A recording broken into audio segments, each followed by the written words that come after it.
श्री गणेशाय नमः। ओम नमो भगवते वासुदेवाय। वैशाख महात्म्य के प्रसंग में राजा महिरथ की कथा और यम ब्राह्मण संवाद का उपसंहार। यमराज कहते हैं, ब्राह्मण, पूर्व काल की बात है। महिरथ नाम से विख्यात एक राजा थे। उन्हें अपने पूर्व जन्म के पुण्यों के फल स्वरूप प्रचुर ऐश्वर्य और संपत्ति प्राप्त हुई थी।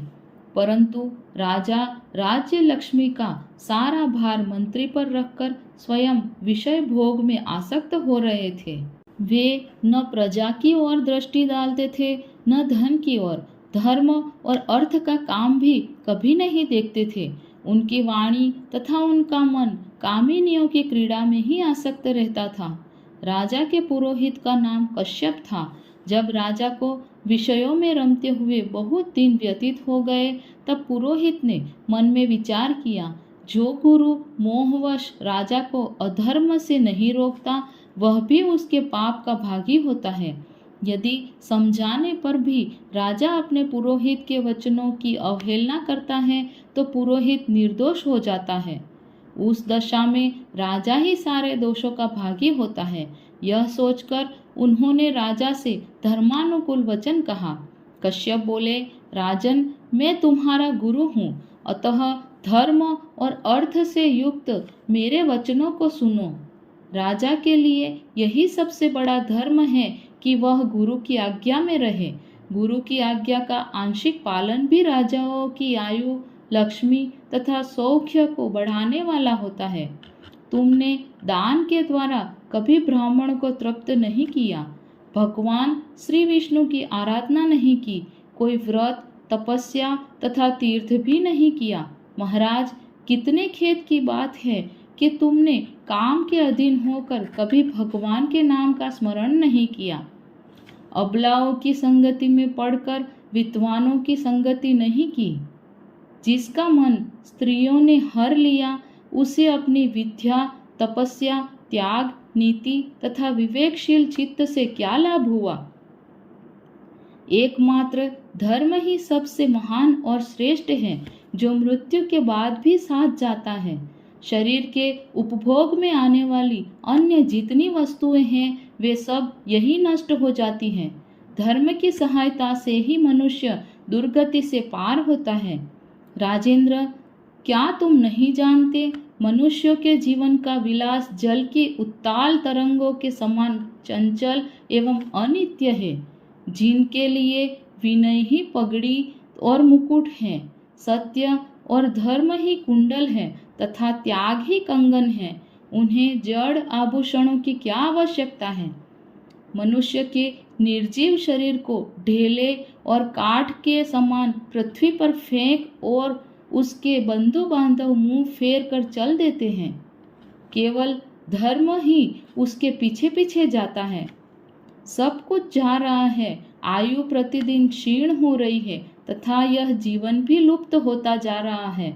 ऐसी अवस्था में भी तुम उठकर भागते क्यों नहीं। स्त्री, पुत्र आदि, कुटुंब, शरीर तथा द्रव्य संग्रह, ये सब पराये हैं, अनित्य हैं, किंतु पुण्य और पाप अपने हैं। जब एक दिन सब कुछ छोड़कर तुम्हें विवशता पूर्वक जाना ही है, तो तुम अनर्थ में फंसकर अपने धर्म का अनुष्ठान क्यों नहीं करते। मरने के बाद उस दुर्गम पथ पर अकेले कैसे जा सकोगे, जहाँ न ठहरने के लिए स्थान, न खाने योग्य अन्न, न पानी, न राह खर्च और न राह बताने वाला कोई गुरु ही है। यहाँ से प्रस्थान करने के बाद तुम्हारे पीछे कुछ भी नहीं जाएगा, केवल पाप और पुण्य जाते समय तुम्हारे पीछे पीछे जाएंगे। अतः अब तुम आलस्य छोड़कर वेदों तथा स्मृतियों में बताए हुए देश और कुल के अनुरूप हितकारक कर्म का अनुष्ठान करो। धर्म मूलक सदाचार का सेवन करो। अर्थ और काम भी यदि धर्म से रहित हो, तो उनका परित्याग कर देना चाहिए। दिन रात इंद्रिय विजय रूपी योग का अनुष्ठान करना चाहिए, क्योंकि जितेंद्रिय राजा ही प्रजा को अपने वश में रख सकता है। लक्ष्मी अत्यंत प्रगल्भ रमणी के कटाक्ष के समान चंचल होती है। विनय रूपी गुण धारण करने से ही वह राजाओं के पास दीर्घ काल तक ठहरती है। जो अत्यंत कामी और घमंडी हैं, जिनका सार कार्य बिना विचारे ही होता है, उन मूढ़ चेता राजाओं की संपत्ति उनकी आयु के साथ ही नष्ट हो जाती है। व्यसन और मृत्यु, इनमें व्यसन को ही कष्टदायक बताया गया है। व्यसन में पड़े हुए राजा की अधोगति होती है और जो व्यसन से दूर रहता है वह स्वर्गलोक में जाता है। व्यसन और दुख विशेषतः काम से ही उत्पन्न होते हैं, अतः काम का परित्याग करो। पापों में फंस जाने पर वैभव और भोग स्थिर नहीं रहते, वे शीघ्र ही नष्ट हो जाते हैं। चलते, रुकते, जागते और सोते समय भी जिसका चित्त विचार में संलग्न नहीं रहता, वह जीते जी भी मरे हुए के ही तुल्य है। विद्वान पुरुष विषय चिंता छोड़कर समतापूर्ण, स्थिर एवं व्यावहारिक युक्ति से परमार्थ का साधन करते हैं। जीव का चित्त बालक की भांति चपल होता है, अतः उससे बलपूर्वक काम लेना चाहिए। राजन, धर्म के तत्वदर्शी वृद्ध पुरुषों की बुद्धि का सहारा ले पराबुद्धि के द्वारा अपने कुपथगामी चित्त को वश में करना चाहिए। लौकिक धर्म, मित्र, भाई बंधु, हाथ पैरों का चलाना, देशांतर में जाना, शरीर से क्लेश उठाना तथा तीर्थ के लिए यत्न करना आदि कोई भी परम पद की प्राप्ति में सहायता नहीं कर सकते। केवल परमात्मा में मन लगाकर उनका नाम जप करने से ही उस पद की प्राप्ति होती है। इसीलिए राजन, विद्वान पुरुष को उचित है कि वह विषयों में प्रवृत्त हुए चित्त को रोकने के लिए यत्न करे। यत्न से वह अवश्य ही वश में हो जाता है। यदि मनुष्य मोह में पड़ जाए, स्वयं विचार करने में असमर्थ हो जाए, तो उसे विद्वान सुहृदों के पास जाकर प्रश्न करना चाहिए। वे पूछने पर यथोचित कर्तव्य का उपदेश देते हैं। कल्याण की इच्छा रखने वाले को हर एक उपाय से काम और क्रोध का निग्रह करना चाहिए, क्योंकि वे दोनों कल्याण का विघात करने के लिए उद्यत रहते हैं। राजन, काम बड़ा बलवान है, वह शरीर के भीतर रहने वाला महान शत्रु है। श्रेय की अभिलाषा रखने वाले पुरुष को उसके अधीन नहीं होना चाहिए, अतः विधि पूर्वक पालन किया हुआ धर्म ही सबसे श्रेष्ठ है। इसीलिए तुम धैर्य धारण करके धर्म का ही आचरण करो। यह श्वास बड़ा चंचल है, जीवन उसी के अधीन है। ऐसी स्थिति में भी कौन मनुष्य धर्म के आचरण में विलंब करेगा। राजन, जो वृद्धावस्था को प्राप्त हो चुका है, उसका चित्त भी इन निषिद्ध विषयों की ओर से नहीं हटता। हाय, यह कितने शोक की बात है। पृथ्वीनाथ, इस काम के मोह में पड़कर तुम्हारी सारी उम्र व्यर्थ बीत गई। अब भी तो अपने हित साधन में लगो। राजन, तुम्हारे लिए सर्वोत्तम हित की बात कहता हूँ, क्योंकि मैं तुम्हारा पुरोहित और तुम्हारे भले बुरे कर्मों का भागी हूँ। मुनीश्वरों ने ब्रह्म हत्या, सुरापान, चोरी, गुरुपत्नी गमन आदि महापातक बताए हैं। उनमें से मनुष्यों द्वारा मन, वाणी और शरीर से भी किए हुए जो पाप हैं, उसमें उन्हें वैशाख मास नष्ट कर देता है। जैसे सूर्य अंधकार का नाश करता है, उसी प्रकार वैशाख मास पाप रूपी महान अंधकार को सर्वथा नष्ट कर डालता है। इसीलिए तुम विधि पूर्वक वैशाख व्रत का पालन करो। राजन, मनुष्य वैशाख मास की विधि के अनुष्ठान द्वारा होने वाले पुण्य के प्रभाव से जन्म भर के किए हुए घोर पापों का परित्याग करके परम धाम को प्राप्त होता है।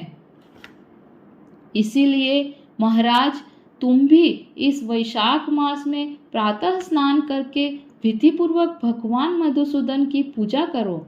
जिस प्रकार कूटने छांटने की क्रिया से चावल की भूसी छूट जाती है, मांजने से तांबे की कालिख मिट जाती है, उसी प्रकार शुभ कर्म का अनुष्ठान करने से पुरुष के अंतःकरण का मल धुल जाता है। राजा ने कहा, सौम्य स्वभाव वाले गुरुदेव, आपने मुझे वह अमृत पिलाया जिसका आविर्भाव समुद्र से नहीं हुआ है। आपका वचन संसार रूपी रोग का निवारण तथा दुर्व्यसनों से मुक्त करने वाला द्रव्य भिन्न औषध है। आपने कृपा करके मुझे आज इस औषध का पान कराया है।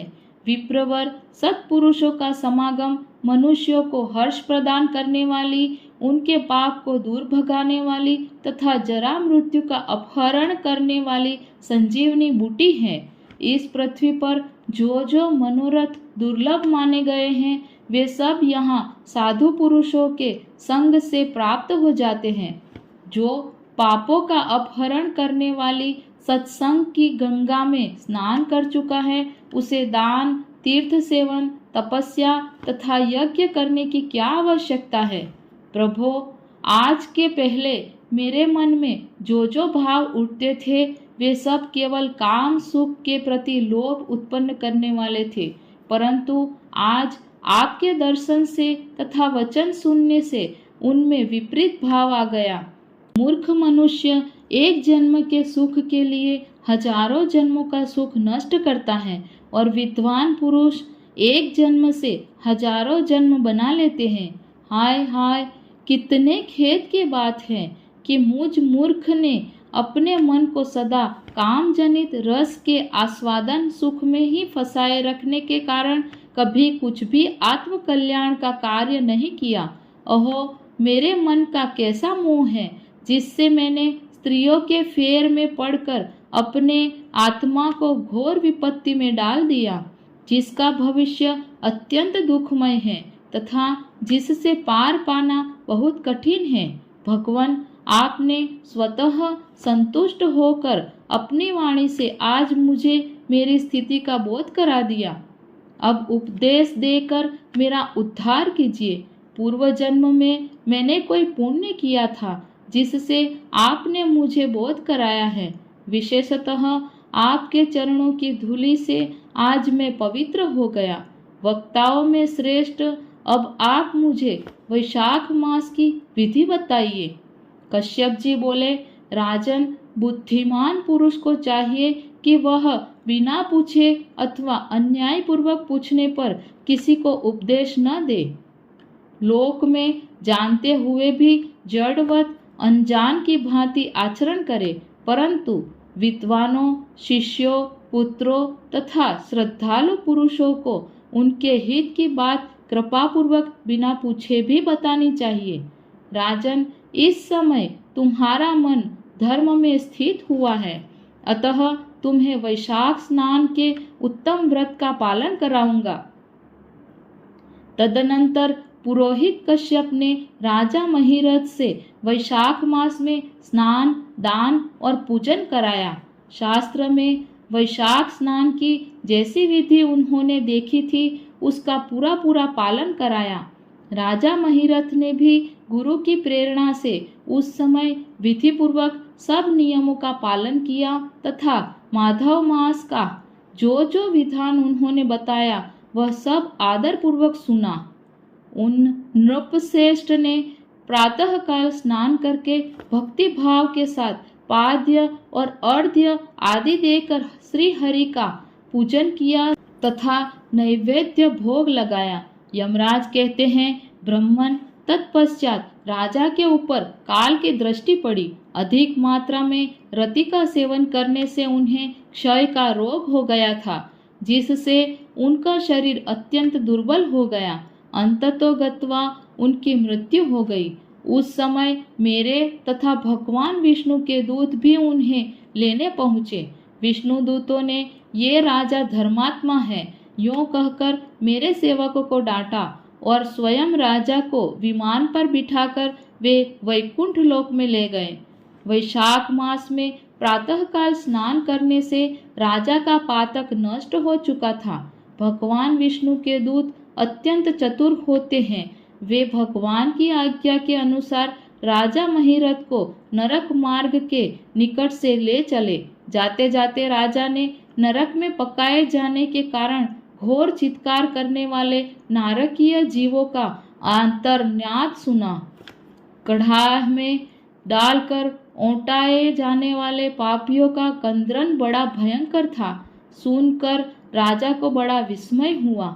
वे अत्यंत दुखी होकर दूतों से बोले, जीवों के कराहने की यह भयंकर आवाज क्यों सुनाई दे रही है? इसमें क्या कारण है? आप लोग सब बातें बताने की कृपा करें। विष्णुदूत बोले, जिन प्राणियों ने धर्म की मर्यादा का परित्याग किया है, जो पापाचारी एवं पुण्यहीन हैं, वे तामत स्त्री आदि भयंकर नरकों में डाले गए हैं। पापी मनुष्य प्राण त्याग के पश्चात यमलोक के मार्ग में आकर भयानक दुख भोगते हैं। यमराज के भयंकर दूत उन्हें इधर उधर घसीटते हैं और वे अंधकार में गिर पड़ते हैं। उन्हें आग में जलाया जाता है, उनके शरीर में कांटे चुभाए जाते हैं, उनको आरी से चीरा जाता है तथा वे भूख प्यास से पीड़ित रहते हैं। पीप और रक्त की दुर्गंध के कारण उन्हें बार बार मूर्छा आ जाती है। कहीं वे खौलते हुए तेल में औटाए जाते हैं, कहीं उन पर मुसलों की मार पड़ती है और कहीं तपाए हुए लोहे की शिलाओं पर डालकर उन्हें पकाया जाता है। कहीं वामन, कहीं पीप और कहीं रक्त उन्हें खाने को मिलता है। मुर्दों की दुर्गंध से भरे हुए करोड़ों नरक हैं, जहाँ शरपत्र वन है, शिलापात के स्थान हैं, जहाँ पापी शिलाओं पर पटके जाते हैं तथा वहाँ की समतल भूमि भी आग से तपी होती है। इसके सिवा गरम लोहे के, खौलते हुए तेल के, मैदा के, तपे हुए स्तंभ के तथा कूट सालमली नाम के भी नरक है। छुरे, कांटे, कील और उग्र ज्वाला के कारण क्षोभ एवं भय उत्पन्न करने वाले बहुत से नरक हैं। कहीं तपी हुई वैतरणी नदी है, कहीं पीप से भरे हुए अनेकों कुंड हैं। इन सब में पृथक पृथक पापियों को डाला जाता है। कुछ नरक ऐसे हैं जो जंगल के रूप हैं। वहाँ के पत्ते तलवार की धार के समान तीखे हैं, इसी से उन्हें 80 पत्र वन कहते हैं। वहाँ प्रवेश करते ही नर नारियों के शरीर कटने और छिलने लगते हैं। कितने ही नरक घोर अंधकार तथा आग की लपटों के कारण अत्यंत दारुण प्रतीत होते हैं। इनमें बार बार यातना भोगने के कारण पापी जीव नाना प्रकार के स्वरों में रोते और विलाप करते हैं। राजन, इस प्रकार ये शास्त्र विरुद्ध कर्म करने वाले पापी जीव कराहते हुए नरक यातना का कष्ट भोगते रहते हैं। उन्हीं का यह क्रंदन हो रहा है। सभी प्राणियों को अपने पूर्वकृत कर्मों का भोग भोगना ही पड़ता है। पराई स्त्रियों का संग प्रसन्नता के लिए किया जाता है, किंतु वास्तव में वह दुख ही देने वाला होता है। 2 घड़ी तक किया हुआ विषय सुख का आस्वादन अनेक कल्पों तक दुख देने वाला होता है। राजेंद्र, तुमने वैशाख मास में प्रातः स्नान किया है। उसकी विधि का पालन करने से तुम्हारा शरीर पावन बन गया है। उससे छूकर बहने वाली वायु का स्पर्श पाकर ये क्षण भर के लिए सुखी हो गए हैं।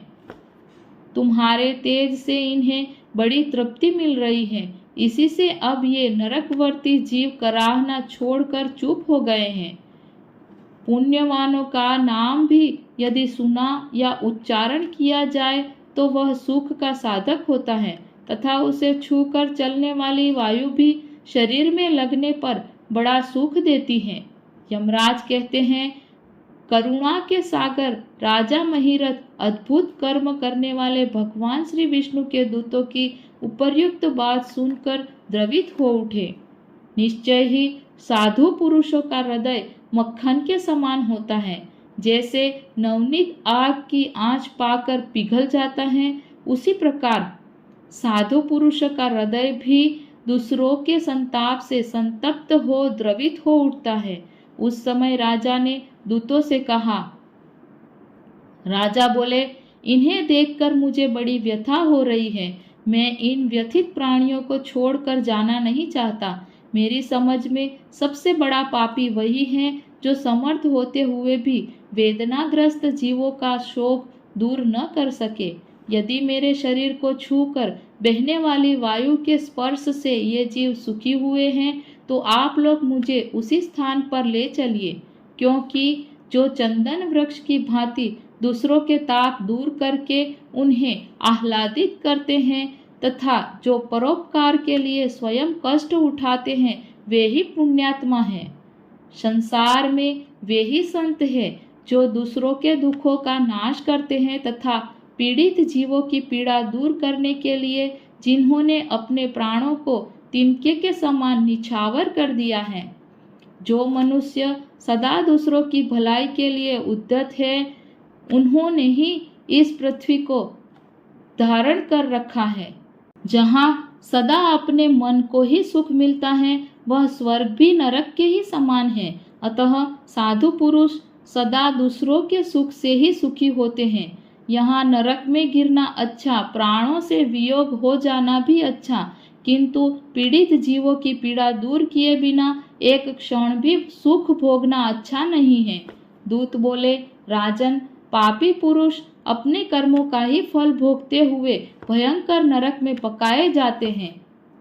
जिन्होंने दान, होम अथवा पुण्य तीर्थ में स्नान नहीं किया है, मनुष्यों का उपकार तथा कोई उत्तम पुण्य नहीं किया है, यज्ञ, तपस्या और प्रसन्नता पूर्वक भगवान नामों का जप नहीं किया है, वे ही परलोक में आने पर घोर नरकों में पकाए जाते हैं। जिनका शील स्वभाव दूषित है, जो दुराचारी, व्यवहार में निंदित, दूसरों की बुराई करने वाले एवं पापी हैं, वे ही नरकों में पड़ते हैं। जो पापी अपने मर्म भेदी वचनों से दूसरों का हृदय विदीर्ण कर डालते हैं तथा जो पराई स्त्रियों के साथ विहार करते हैं, वे नरकों में पकाए जाते हैं। महाभाग भूपाल, आओ अब भगवान के धाम को चले। तुम पुण्यवान हो, अतः अब तुम्हारा यहाँ ठहरना उचित नहीं है। राजा ने कहा, विष्णुदूत गण, यदि मैं पुण्यात्मा हूँ तो इस भयंकर यातना मार्ग में कैसे लाया गया? मैंने कौन सा पाप किया है तथा किस पुण्य के प्रभाव से मैं विष्णु धाम को जाऊंगा?